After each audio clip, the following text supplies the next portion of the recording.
নমস্কাৰ সকলোকে প্ৰথমতে মই আপোনালোকৰ ক্ষমা ধৰি লৈছোঁ আজি 1430 ভাস্কৰাব্দৰ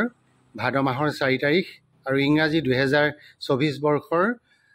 21 আগষ্ট গতিকে মই উপস্থিত আছোঁ বৰ্তমান গড়মাৰী গাঁৱৰ এটি শংকৰ সংঘৰ নামঘৰত আমি এগৰাকী জ্যেষ্ঠ ব্যক্তি আৰু এই নামঘৰৰ এগৰাকী সংগী তেখেতক আমি লগ পাইছোঁ তেখেতৰ পৰাই কিছু কথা জানিব বিচাৰিম তেখেত যেহেতু গড়মাৰী গাঁৱৰ প্ৰথমতে মোৰ জানিব মন গৈছে যে গড়মাৰী গাঁওখনৰ নামটো কেনেকৈ হ'ল আৰু আপোনাৰ প্ৰথম পৰিচয়টো দিয়ক কৃষ্ণ মোৰ পৰিচয় গড়মাৰী গাঁৱৰ শ্ৰী ধৰণীকান্ত ডেকা মোৰ নাম হয় আৰু এই শংকৰ সংঘৰ এজন প্ৰতিষ্ঠাপকৰে মই জড়িত আছোঁ হয় হয় গতিকে এই নামঘৰটোৰ বিষয়ে মই কিছু আপোনাক অৱগত কৰিলোঁ হয় আৰু এতিয়া আৰু যদি কিবা সুধিব লগা আছে আপুনি হয় হয় মই প্ৰথম এটা কথাই জানিম ক'ব পাৰিম হয় হয় যে গড়মাৰী গাঁওখনৰ নামটো কেনেকৈ হ'ল এই গড়মাৰী গাঁওখনৰ নামটো আমাৰ পিতাহঁতৰ মুখত শুনিছিলোঁ যে প্ৰথম অৱস্থাত গোটেই অৰণ্যময় জেগা ইয়াত মানে বাঘ ভালুক হাতী গড় অনেক বনৰীয়া জীৱ জন্তু আছিল সেই সকলোৰ পৰা মানে গাঁৱৰ লোকসকলে থকা বৰ অসুবিধা পাইছিল এই তেতিয়া বোলে বুঢ়াহঁতে কোৱা মতে আৰু ডাঙৰ ডাঙৰ গাঁত খান্দি এই গাঁতৰ ওপৰত মানে কিবা জাবৰ জোঁথৰ দি তাত মানে সেই গড় বান্ধা বুলি কয় তাকে আৰু গড় বান্ধি মানে তেতিয়া তাত মানে এই হাতী গড় বাঘ এইবিলাক পৰে নহয় গাঁতত পৰিলে তেতিয়া হানি খুচি মাৰে এনেভাৱে গাঁওখন সুৰক্ষিত হৈ ৰাখিছিল আগৰ বুঢ়াসকলে তেতিয়াৰ পৰাই এই গাঁওখন গড়মাৰী নামেৰে নামাকৰণ হোৱা বুলি পেলাই কৈছিল আমি তেনেভাৱে শুনিছিলোঁ ঠিক আৰু যদি কিবা বেলেগ আছে মই আৰু এটা আমাৰ কথা আছে যে আমাৰ কিছু লোককথা আছে হয় হয়নে লাখুটিয়ে লুখুটাই কিবা আশাৰ বাক্য আছিলে কওকচোন হয় হয় কয় সেইটো কথা হয় পাগে পাগুৰিয়ে বোলে মানিপুৰীয়া টাঙোনে টুঙোনে ভলুকা গুৰিয়া দাবিয়ে হুকিয়ে গড়মৰীয়া ঠিক আছে দাবিয়ে হুকিয়ে গড়মৰীয়া ভাল লাগিছে শুনি আইসকলেও খুব ধুনীয়াকৈ ৰস পাইছে এতিয়া মই আপোনালোকৰ পৰা বিদায় ল'ম বৰ্তমান আপোনালোকৰ নামঘৰৰ পৰা সকলোকে পুনৰবাৰ সেৱা ধৰিছোঁ কৃষ্ণ কৃষ্ণ হয় হয়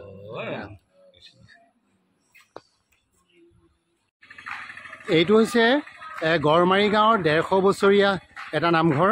দুয়োফালে দুজোপা বকুল ফুল আছে বলকচোন আয়তীসকলে পবিত্ৰ ভাদ মাহৰ উপলক্ষে কি কৰি আছে তাকে আমি জানিবৰ বাবে যত্ন কৰিম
এটা নামঘৰলৈ আপোনালোকক স্বাগতম জনাই লৈছোঁ। এইটো হৈছে বৰগড়মাৰী কাৰ্বি সমাজৰ নামঘৰ। মই বৰ্তমান এই নামঘৰটোলৈ সোমাই গৈ আছোঁ।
এগৰাকী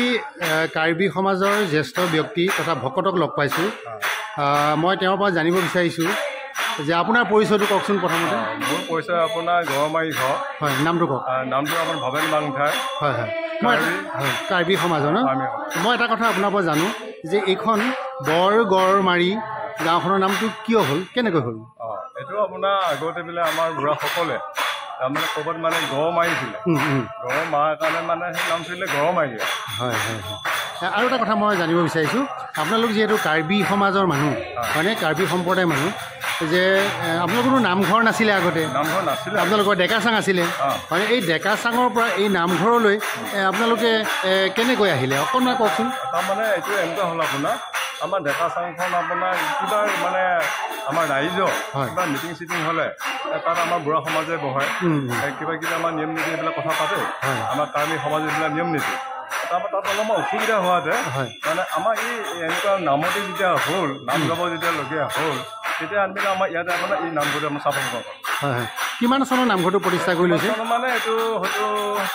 আপোনাৰ এতিয়া মই তেনেকৈ বৰ বেছি হেৰি কৰিব নোৱাৰিম। 60-70 বছৰ হ'লনে? 60-70 বছৰ হোৱা নাই, খুব বেছি আপোনাৰ 30-40 এনেকুৱা হৈছে। ঠিক আছে বাৰু, ভাল লাগিল যে মোৰ এই প্ৰশ্নটোৰ উত্তৰ মানে এতিয়াও ভালকৈ উলিয়াব পৰা নাই যে কাৰ্বি সমাজেই হওক বা তিৱা সমাজেই হওক, যে কেতিয়াৰ পৰা হয়নে এই যে তিৱাসকলৰো ডেকাচাং আছে, কাৰ্বিসকলৰো ডেকাচাং আছে, সেই যে মনোভাৱটো কেনেকৈ আহিল? যে বৈষ্ণৱ ধৰ্মৰ প্ৰভাৱৰ বাবে আপোনালোক চাগে এইটো হৈছে এনেকুৱা মানে বৈষ্ণৱ ধৰ্মৰ প্ৰভাৱৰ কাৰণে মানে আমাৰ নামঘৰ মানে বনোৱা হৈছে। কিমান চনটো মোৰ মনত নাই, তথাপি মানে 30-40 বছৰ কিবা এটা হ'ব। হয় হয় হয়। এতিয়া আপোনালোকে ডেকাচাঙৰো কাম কৰে? ডেকাচাঙৰ কাম আৰু নামঘৰটো আহে? ঠিক আছে বাৰু, ভাল লাগিল আপোনাক লগ পাই, দুআষাৰ কথা সুধিলোঁ। ঠিক আছে।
আপোনালোকৰ পৰা এটা কথা জানো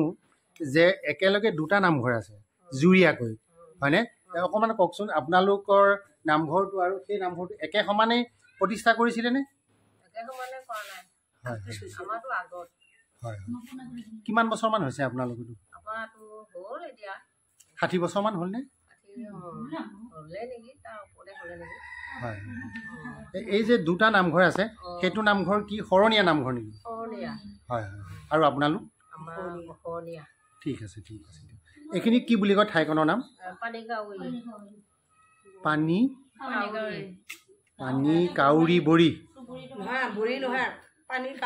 হয় মই কৈছোঁ ঠিকেই কৈছোঁ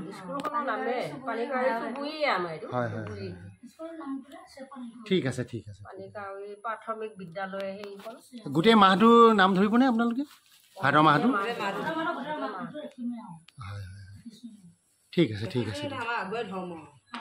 হয় হয় কৈ আছোঁ